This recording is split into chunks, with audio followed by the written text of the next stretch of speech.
দাদা, সকাল থেকেই উত্তপ্ত ডাবগ্রাম ফুলবাড়ি কার্যত, এবং ভোট শেষে আজ ফের পুনরায় সন্ধ্যায় ৩৬ নম্বর ওয়ার্ডে আপনার বিরুদ্ধে একটা অভিযোগ আছে, আপনার লোকজনেরা বিজেপি কর্মীদের মারধর করেছেন, কি বলবেন? ঘটনাটা ঠিক তা নয়। এই ২-৪ দিন ধরেই ওই শান্তিনগর বউবাজারে কিছু বিজেপির কর্মী আমাদের ফ্ল্যাগ ফেস্টুনগুলো খুলে দিচ্ছিল। আমি ওটাতে খুব গুরুত্ব দিইনি, যে না আমার এখানে ভোটের যা রেজাল্ট হবে তাতে ফ্ল্যাগ ফেস্টুন খুলে দিতে নিয়ে অশান্তি আমি করতে চাইনি, তো চুপচাপ আমি ছিলাম। সেম আজকে সকাল দিকেই ওরা এত প্ররোচনা দিচ্ছিল, ইভেন ওদের পোলিং এজেন্ট আমাদের ভিতরে যারা লোকেরা ভোট দিতে যাচ্ছে তাদেরকে অনেক বাজে কথাও বলেছে। তা আমি সারাদিন ধরে শুনছি, কিছুই বলিনি। সন্ধ্যাবেলার দিকে তো আমি ছিলাম না তখন, তা আমি শুনে পরে এসছি যে ওদের একটা ছেলে আমাদের একটা ছেলেকে মেরে দিয়েছে। তো সেন্ট্রাল ফোর্সও থাকলো, দুই পক্ষকে সরিয়ে দিতে বলো। তা আমি বললাম যে ঠিক আছে, এদেরকে সরিয়ে দিয়ে নিয়ে আসলাম বউবাজারের মাথায়, ৩ রাস্তার মাথায়। ওরা দেখি তুলে আসতে তেরে আসতেছিল, আর আমি ওদেরকে একজনকে দেখলাম যে বাঁশ ফাঁস দিয়ে একটা সাইনবোর্ডের পিছনে ওরা দাঁড়িয়ে আছে। তখন আমি গিয়ে বললাম যে, তখন ওরা কিন্তু আমার উপরে মারমুখী হয়ে যায় সেই সময়। তো যাই হোক, দুই পক্ষই তখন চিৎকার চেঁচামেচি স্লোগান শুরু হয়ে গেল। পুলিশ আসলো, সরিয়ে দিল। তারপরে শিখা চ্যাটার্জি আসতেন, আরও উত্তেজনাটা বেড়ে যায়।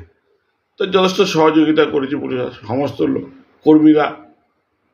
ওরা বাইরের থেকে লোকজন মোটরসাইকেল করে নিয়ে এলো, নিয়ে এসে আরেকটা বড় ক্যাচাল সমস্যা বা ঝগড়াঝাটি করার ওদের ইচ্ছা ছিল, কিন্তু আমরা তা করতে দেনি। আমরা সমস্ত কর্মীদেরকে নিয়ে আমরা বেরিয়ে প্রত্যেকে যার যার বাড়িতে পাঠিয়ে দিয়েছি। একজন গুরুতর আহত রয়েছে, সে জেলা হাসপাতালে ভর্তি রয়েছে, বর্তমানে চিকিৎসাধীন রয়েছে। শুনেন, ওরা যে হারে পাথর ছুঁড়েছিল তাতে হয়তো ওদের, আমি শুনেছি যিনি হয়েছেন তিনি নাকি বুথের এজেন্ট ছিলেন। ওরা উল্টো দিক দিয়ে পাথর ছুটছিল, আর ও স্কুল থেকে বুথের থেকে ফেরত যাচ্ছিল, তার ফলে সে আহত হয়েছে বলে আমি শুনলাম যে সে হয়েছে। কিন্তু ওখানে কোনো মারামারি মারধরের ঘটনা কোনো কিছুই ঘটেনি। এর আগের বারও এই একই বুথে ঝামেলা হয়।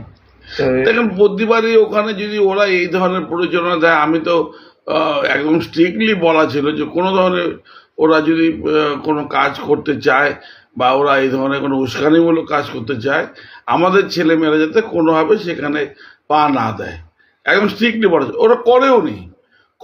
সকাল থেকে ওদের লোকজন 2টো করে পোলিং এজেন্ট বসিয়ে রেখেছে, এবং ওরা ওদের গৈরিক বস্ত্র পরে দিয়ে পরে মধ্যে ওড়না দিয়ে ব্যাস দিয়ে বসছে। তাও আমাদের এজেন্টরা সিআরপিএফ স্বাভাবিক কারণে ওনাদের সহযোগিতা করেছেন।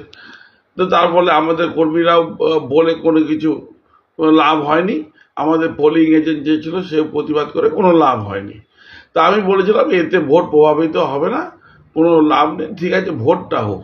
কিন্তু ওরা প্রতিবারই দেখি একটা গায়ে পা দিয়ে একটা সমস্যা সৃষ্টি করে এই ওয়ার্ডটাকে একটা বদনাম করতে চায়, এবং বেশিরভাগই ওরা এসেছিলেন পঞ্চায়েতের ওখান থেকে, আমাদের ওয়ার্ডের মানুষ ছিলেন না। কর্পোরেশনের বিরোধী দলনেতা যিনি অমিত জিন রয়েছে, তিনি একটা অভিযোগ করেছেন রাজ্য জুড়ে যে সন্ত্রাস, আজকে ভোটকে ঘিরেই সন্ত্রাস, কি বলবেন তার? আমি বলতে চাই যে উনি মনে হয় আজকে সংবাদগুলো উনি দেখছেন না, যে ডাবগ্রাম ফুলবাড়ি এবং এই জলপাইগুড়ি লোকসভা কেন্দ্রে এবং কুচবিহার আলিপুরদুয়ার মোটামুটি সব শান্তিপূর্ণভাবে ভোট হয়েছে। ওনার দলের একজন বিধায়িকা যেভাবে সারাটা দিন যেই অশান্তির একটা বাতাবরণ সৃষ্টি করলেন, তো তারপরে উনি কি করে বলেন যে বিরোধী পক্ষ অর্থাৎ তৃণমূল কংগ্রেস এই সমস্যা তৈরি করছেন একদম প্ল্যান মাফিক, খবরের কাগজে চলে আসার জন্য। যে আমি তো যা দেখলাম তাতে আমি আশ্চর্য হলাম, যেটা মিনিমাম জিনিস, যে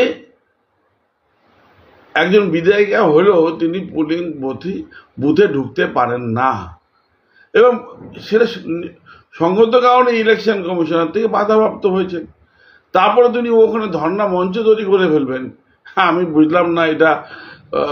উনি একজন আইন প্রণেতার মধ্যে পড়েন, যেহেতু উনি লেজিসলেটিভে যান, ওনার কাছ থেকে এটা আশা করা যায়নি।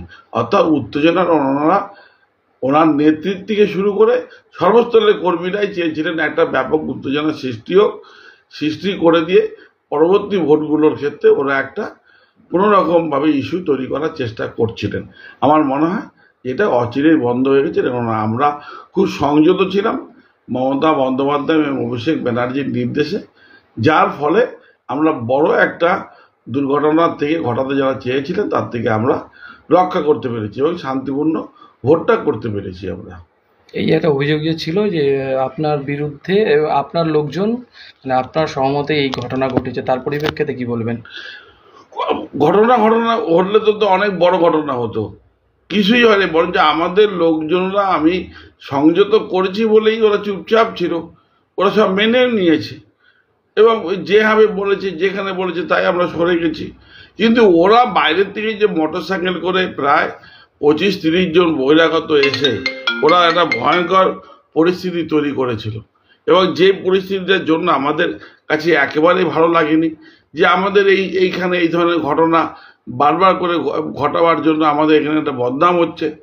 তা আমরা চেয়েছিলাম যে এটা না হওয়াটাই বাঞ্ছনীয়, কিন্তু ওনারা সেটাকে কোনোভাবেই ওনারা এই বাইরে বেরোতে পারছেন না।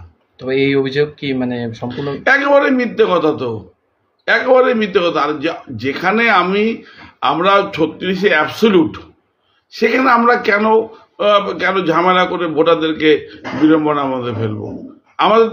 আমাদের তো ক্ষতি ছাড়া লাভ হবে না। কাজে নিশ্চিত যদি বুঝতাম যে 36-এ কোনো কম্পিটিশনে ওনারা যাবে, ওনারা পোলিং এজেন্ট অনেক জায়গায় বসাতে পারেন না, তো তার রেসপন্সিবিলিটি কি আমরা নিব নাকি? ওনাদের লোক নেই, জন নেই, ওনাদের আমরা কি বলবো বলুন তো? সেখানে নিশ্চিতভাবেই যেই দল জিতবে সেই দল কখনোই একটা অশান্তি সৃষ্টি করে ভোটটাকে নষ্ট করতে চায় না, কিন্তু যেই দল হারবে সে চাইবে একটা বিশৃঙ্খলা সৃষ্টি করে ভোটটাকে বানচাল করার জন্য। এটা খুব স্বাভাবিক। ঠিক আছে, ধন্যবাদ।